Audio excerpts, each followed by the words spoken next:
대한민국 화해 프로젝트라고 하는 프로그램 용서라는 주제로 열리는 프로그램에 이 가수 이원석 씨와 그 아버지가 출연해서 화해라고 하는 또 용서라고 하는 주제를 가지고 둘의 관계를 조명한 적이 있습니다. 가수 이원석 씨가 4살 됐을 때 엄마는 집을 나가고 노름을 즐기던 아버지는 다른 여성과 살림을 차렸습니다. 어린 삼남매는 옥탑방에 따로 나와 지내며 고아 아닌 고아로 지내야 했다. 어쩌다가 마주치게 되는 아버지는 무섭기만 했고 용돈은 고사하고 학비도 제대로 받아본 적이 없었어요. 이 둘이 인도네시아 발리로 둘만의 여행을 떠나가는 이야기입니다. 거기서 아들이 마음에 쌓아두었던 힘든 이야기를 꺼냅니다. 아버지는 늘 술 드시고 도박만 하시고 우리들은 거지처럼 지내야만 했습니다. 왜 그러셨어요? 자식 버리는 부모가 얼마나 많은지 알아. 그래도 나는 너희들 버리진 않았잖아. 그게 말이나 되는 소리세요? 아버지가 돼가지고 자식들을 책임졌어야죠. 다 자기 팔자야. 다 자기 팔자대로 사는 거라. 이 아버지가 한 말, 다 자기 팔자야. 다 자기 운명이라니까. 이 말은 그냥 나온 말이 아닐까. 아무리 발버둥 쳐봐도 자기 뜻대로 되는 게 하나도 없다는 아주 깊은 절망감에서 나온 말일까. 성경에서 사울왕을 보면 사울왕의 팔자도 진짜 망해먹을 팔자예요. 사울왕도 자신의 운명을 거스릴 수 없어. 결국 블레셋과의 전투에 나갔다가 결국 사울왕도 죽고 아들 요나단 왕자도 죽고 사울 가문이 몰락하고 막. 이 운명을 바꿀 수는 없었을까? 사울왕도 어쩔 수 없는 운명, 자기 팔자였습니까? 사울왕의 불행한 운명의 시작은 한 여인들의 노랫소리로 시작되어지죠. 사울은 천천히요, 다윗은 만만히.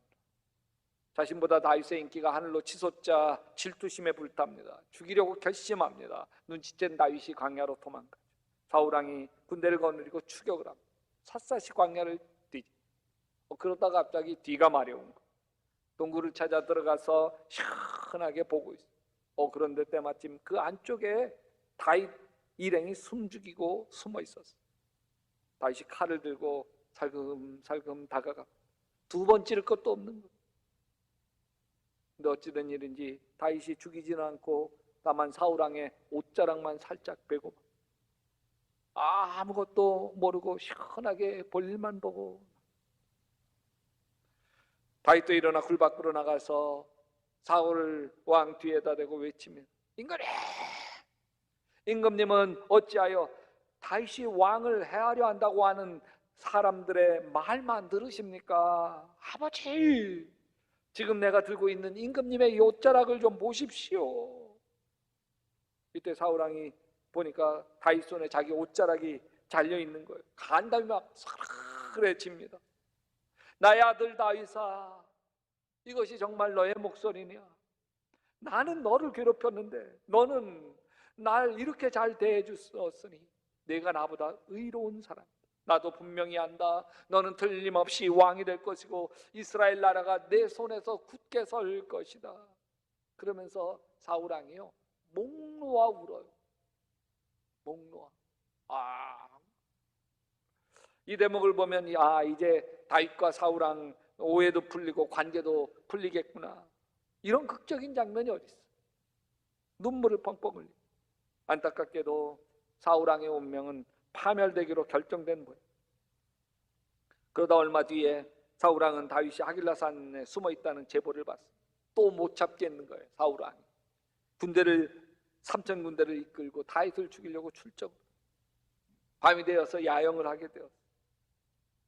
다윗이 부하 아비새만 데리고 그 사울왕의 이 야영지로 막사로 잠입을 합니다. 잠만 자고 있는 사울왕 한 가리면 되는, 그냥 창과 물병만 가지고 나오 사울왕. 그리고 사무엘상 26장 보면 다윗이 멀리 건너편에 서서 외칩니다. 임금님, 어찌하여 이렇게 임금님의 종을 사냥하러 나오셨습니까? 내가 무슨 잘못을 저질렀습니까? 자신의 창과 물병이 없어진 것을 확인한 사울왕이 대답을 합니다. 내가 잘못했다. 내 아들 다윗아, 돌아오라. 내가 다시는 너에게 해를 끼치지 않겠다. 내가 정말 너에게 큰 잘못을 저질렀다. 이때라도 사울 왕이 다윗을 왕궁으로 불러들였어야 되지 않습니까? 그랬더라면 블레셋이 쳐들어왔을 때 다윗을 대신 내보냈을 거고, 그러면 다윗은 승리를 가져왔을 거고, 사울 왕은 가문이 몰락, 자신이 죽고 왕자가 죽고 몰락하는 자기 운명이 바뀌었을 거예요. 근데 안타깝게도 그러지 않아요. 사실 하나님이 이미 사울을 버렸어요. 아말렉을 진멸하는 하나님의 명령을 어겼기 때문에. 사무엘상 15장에 보면 사무엘이 사울에게 이렇게 이야기해요. 임금님께서 주님의 말씀을 버리셨기 때문에 주님께서도 이미 임금님을 버리셔서 임금님이 더 이상 이스라엘을 다스리는 왕으로 있을 수 없도록 하셨습니다. 하나님에게 버림받은 사울왕의 운명은 파국을 맞이할 수밖에 없습니다. 그렇다면 이 모든 게 다 운명이고 팔자인 건가요? 사울왕이 파멸될 운명이었기 때문에 파국을 향해 치닫는 자신의 운명을 거역할 수 없단 말인가요? 저는 그렇게 생각하지 않습니다. 이미 정해진 운명을 어쩔 수 없이 살아가야만 한다는 건 성경적이지가 않아요. 제가 이렇게 이야기하는 건 히스기야 왕 때문에. 이사야 선지자가 와서 중병 걸려있는 히스기야 왕에게 이건 고쳐질 병이 아닙니다. 하나님께서 히스기야 왕의 목숨을 걷어가신답니다. 인생의 방 빼십시오. 준비하십시오. 히스기야 왕의 운명은 거기까지였어요. 근데 히스기야 왕이 벽을 향하여 통곡하며 울며 하나님 앞에 간절히 기도할 때 운명이 바뀌잖아요. 인생은요, 운명이 아니라 사실은 선택인 거예요. 선택. 신명기 30장 19절에 내 생명과 사망과 복과 저주를 내 앞에 두었은즉 너와 자손이 살기 위하여 생명을 택해라. 우리들 앞에 생명과 사망, 축복과 저주가 놓여져 있어. 우리가 선택할 수 있어. 생명을 선택할 수도 있고 사망을 선택할 수도 있어. 행복을 선택할 수도 있고 불행을 선택할 수도 있어. 사울왕도 마찬가지. 사는 길로 갈 거냐 파멸로 갈 거냐 왕 앞에 놓여 있는 거예요. 안타깝게도 사울왕은 끊임없이 파멸의 길을 선택하고 맙니다. 사울왕의 불행은 불행한 운명의 문제가 아니라 사울왕은 불행한 선택을 끊임없이 합니다. 여러분, 사실 인생이 다 타고난 팔자의 운명이라고 생각하는 거는요, 우리가 아무리 발버둥 쳐도 어쩔 수 없는 게 너무 많기 때문에 그렇습니다. 우리는 세상에 태어날 때 아무 선택의 여지 없이 태어났지 않아요? 내 부모를 내가 선택했나요? 내가 남자인가 여자인가를 선택했나요? 내 외모를 선택했나요? 내 키를 내가 선택했나요?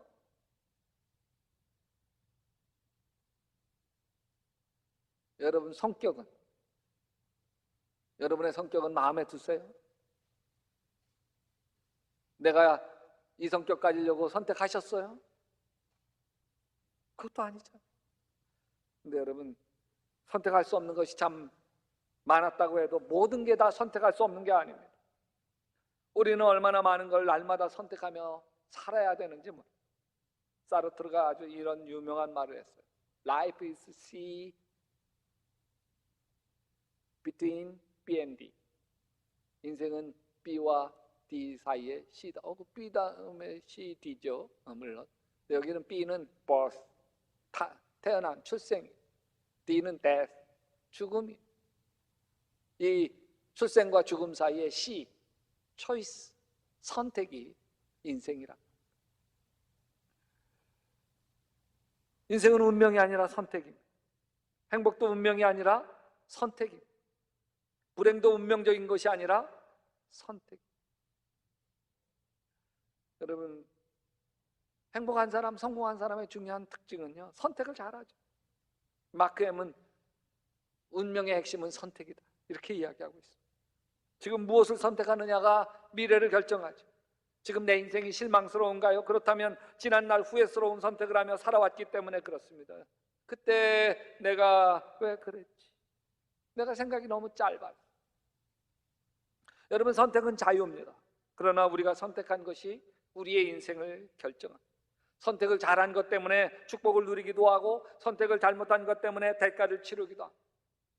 폐암으로 인생 마지막 숨을 몰아쉬는 분은 이렇게 후회할 거예요. 그때 아내가 담배 끊으라고 좀 잔소리를 할 때, 그때 내가 아내 말을 들었어도 이 지경까지는 오지 않았을 텐데.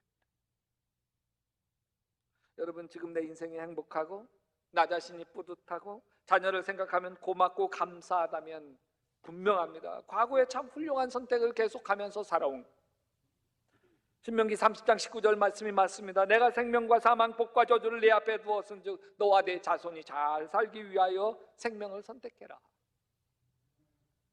여러분, 지금 내 인생도 과거에 내가 선택한 것의 결과고 열매. 울며 씨를 뿌리러 나가면 기쁨으로 단을 거두고 돌아올. 이렇게 말씀을 드리면 좀 답답한 마음이 또 있지 않나요? 아니, 뭐 행복을 선택하고 싶지 불행을 선택하고 싶은 사람 어디 있어요? 이게 복이 된 건지 저주가 될 건지 몰라서 괴로웠지. 복을 선택하고 싶지 않은 사람 어디 있나요? 나 좋아하는 남자 여러 있었는데 이 남자 따라가야 행복할지 저 남자 따라가야 행복할지 도무지 알 수 없잖아요. 선택하고 결혼하고 애 낳고 살면서 후회하게 되어지죠. 아이고, 그때 그 남자 따라갈 걸. 때는 늦으리. 그런 거죠.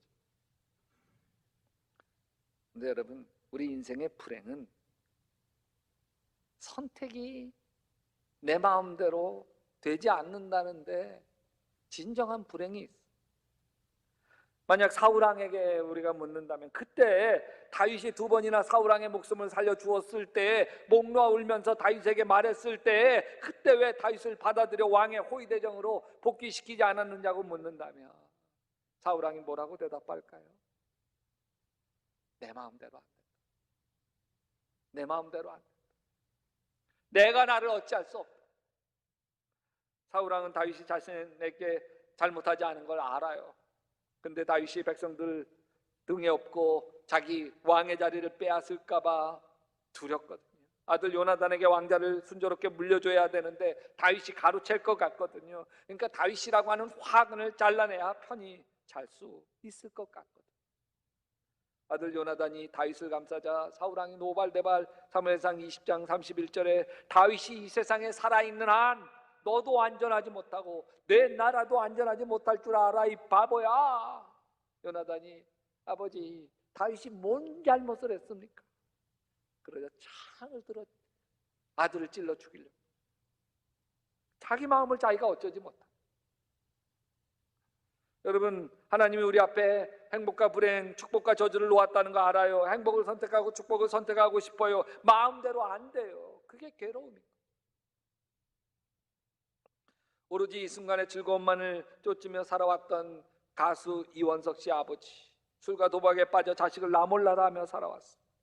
근데 이원석 씨의 아들이 어릴 적 아버지가 던진 말 한마디가 비수처럼 마음에 꽂혀 있어요. 이런 말이었어요. 세상에 부모가 자식 버리는 일이 얼마나 많은 줄 알아? 내가 너희들 버리면 내 놈들도 다 고아야, 고아. 왜 아버지가 그러셨을까? 왜 이토록 자식들에게 무책임하셨을까? 이해할 수 없잖아요. 아버지에게 따져 묻자 아버지가 툭 한마디 던집니다. 나도 내 놈들보다 더 고생했어. 아버지에게는 아버지가 있었잖아요. 할아버지가 보살펴 줬을 거 아니에요. 아버지가 있으면 뭐래? 아버지가 날 버렸어. 그래서 난 고아원에서 자랐어. 고아원 형들에게 두들겨 맞는 게 너무 고통스러워서 어릴 적 고아원에서 뛰쳐나왔지. 그때부터 안 해본 것 없이 탁치는 대로 살아왔어. 이 이야기는 아버지에게 처음 듣는 이야기예요. 아, 내 아버지도 아버지에게 버림받으셨구나. 그래서 아버지가 어떻게 자식을 돌보아야 하는지 모르셨고, 사실 이 아버지도 아내에게 잘 해주고 싶었을 거예요. 아내와 결혼하고 자식이 하나 둘 태어날 때 정말 행복한 가정 만들고 싶었을 거예요. 그런데 자기가 자기 마음대로 되지 않은 거예요. 하나님이 생명과 사망, 축복과 저주를 이 아버지에게도 놓았을 거예요. 이 아버지도 생명, 축복을 선택하고 행복을 선택하고 싶었을 거예요. 근데 마음대로 안 되는 거예요. 여러분, 선택이 내 마음대로 되어지지 않는 이유는 상처 때문입니다. 상처. 사도 바울도 자신이 되고 싶었던 자기의 모습이 있었는데 되지가 않는 거예요. 자꾸 원하지 않는 모습으로 살고 있는 거예요. 로마서 7장 19절에 이렇게 얘기해요. 내가 원하는 바 선을 행치 않고 도리어 원치 않는 바 악을 행하는도다. 만일 내가 원하지 아니하는 그것을 하면 이를 행하는 자는 내가 아니요 내 속에 거하는 죄니라. 죄 때문에, 다른 식으로 표현하면 상처 때문인 거예요. 가수 이원석 씨 아버지도 좋은 아버지가 되고 싶죠. 아들에게 정말 따뜻한 자상한 아버지가 되고 싶죠. 안 돼요. 왜? 아버지에게 버림받았던 상처, 고아로 살면서 받아야 했던 상처, 자기가 좋아하던, 자기가 원하던 좋은 아버지를 자기가 선택할 수 없게 됩니다. 상처가 인생을 망치고, 몸도 망치고 관계도 망치고 다 망쳐. 왜 그런 줄 아십니까? 내 마음의 상처는 내가 원하는 대로 내가 되지 못하도록 그렇게 나를 망가뜨리기 때문에. 자, 보세요. 결혼 생활하면서 이런 결혼 생활 하고 싶었어요. 처음 만나서 갈골당콩 눈을 볼 때도 그냥 보고 싶고 그립고 막 이래서 결혼할 때 평생 이 여자, 평생 이 남자 행복하게 해주고 싶었던데 엉뚱하게 엉뚱한 방향으로 꼬여가고 있잖아요. 자식을 낳았을 때 얼마나 예뻐요. 이 아이 정말 행복하게 잘 키우려고 했었는데 어느새 자식과 관계가 자꾸 어긋나고 서로 말만 시작하면 잔소리와 신경질이 맞서고 있지 않나요? 누구나 다 좋은 배우자가 되고 싶어요. 그래야 나도 행복하고 배우자도 행복하고 자식도 행복하다는 거 알아요. 안 돼요. 왜? 내 안에 상처가 나를 사로잡아가기 때문에. 그래서 로마서 7장 23절에 내 지체 속에 한 다른 법이 내 마음의 법과 싸워 내 지체 속에 있는 죄의 법 아래로 나를 사로잡는 것을 보는 거다. 여러분, 내 마음의 법은 난 정말 행복을 선택하고 싶단 말이에요. 근데 죄의 법 아래로 나를 사로잡아요. 뭐가? 상처가. 여러분, 인생의 불행은요, 운명의 문제도 팔자의 문제도 아닙니다. 상처의 문제인 거예요. 상처. 상처받은 인생이 불행으로 나를 몰고 가고 있는 거죠. 내가 원치 않는 인생을 살아오게 되었다면 내 안에 치유되어야 할 상처가 남아있기 때문에. 상처는 두 가지예요. 하나는 결핍 상처, A형 트라우마, 앱센스 트라우마라고 얘기해요. 트라우마가 상처잖아요. 이거는 마땅히 받아야 할 사랑을 못 받은 거예요. 너 참 예쁘다, 사랑스럽구나, 내가 내 딸이어서 내 아들이어서 너무 행복하다. 그 아름다운 사랑을 받지 못한 거예요. 이때 깊은 외로움이 마음의 상처로 새겨집니다.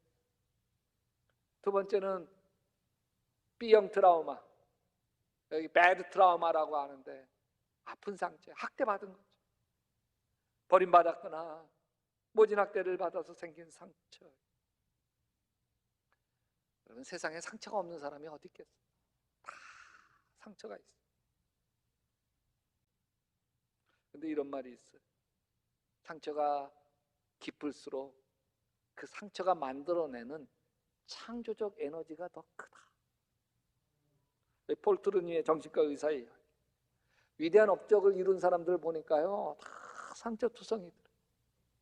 아니, 상처투성인 사람도 위대한 업적을 이룬 사람도 간혹 있더라, 이런 게 아니고요. 아니요, 상처가 없는 사람은 위대한 업적 근처도 잘 못 가더래. 그냥 위대한 업적을 다 이루어낸 사람들, 음악이든 뭐 정치든 과학이든 보면 위대한 업적을 이룬 사람들 대부분이 뭐 고하거나 이혼했거나 뭐 알코올 중독자 밑에서 자랐거나, 하여튼 수많은 상처를 안고, 치울 수 없는 상처를 안고 자라온 사람들이 큰 업적을 이루더래. 그걸 보면서 야, 상처가 깊으면 깊을수록 그 상처가 창조해내는 창조적 에너지가 큰 거구나. 근데 상처 때문에 파멸하는 사람도 있고요, 상처 때문에 잘된 사람도 있고, 어떤 사람은 알코올 중독자 가정에서 자라서 알코올 중독자 되고 망가지는데, 어떤 사람은 알코올 중독자 가정에서 자라서 술엔 입배도 안 되고 오히려 위대한 업적을 이루어 가는데, 도대체 뭐가 이렇게 나누었느냐 보니까요,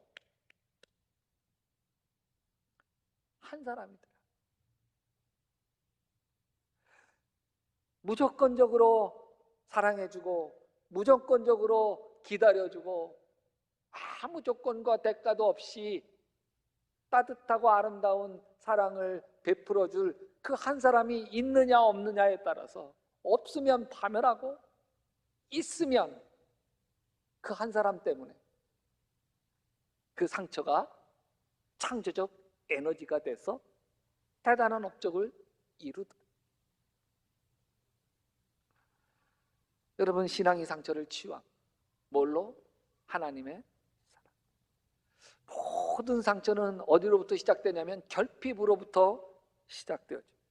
사랑받지 못한 어린 시절, 불행한 어린 시절은 내 마음속에 상처로 남아서 내 인생을 방해하고 있습니다. 내가 원하는 인생을 선택하지 못하도록 방해하고 있는 신앙이 상처를 치유. 하나님의 아버지의 사랑이 상처를 치유. 하나님 아버지의 사랑은 일방적, 무조건적. 괜찮아, 내가 이기적이어도 괜찮아, 욕심이 사나워도 괜찮아, 실수했어도 괜찮아, 못났어도 괜찮아. 둘째 아들이 재산 다 탕진하고 거짓골로 돌아왔을 때, 나 품꾼의 하나로 써주십시오. 그럴 때 괜찮아, 너는 내 아들이야. 제가 좋아하는 시인 중에 정승호 시인의 플리페도 상처가 있다, 반주해 주면 좋겠어요. 플리페도 상처가 있다. 꽃잎에도 상처가 있다.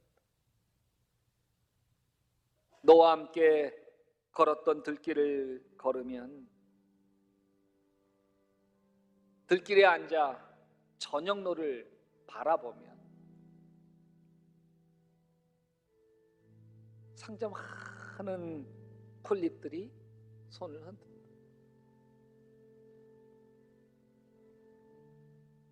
상처 많은 꽃잎들이 가장 향기롭다. 여러분,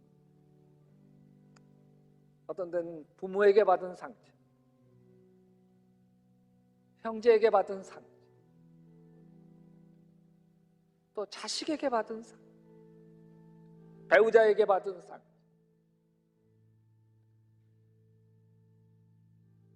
그 상처들을 다 안고 살아.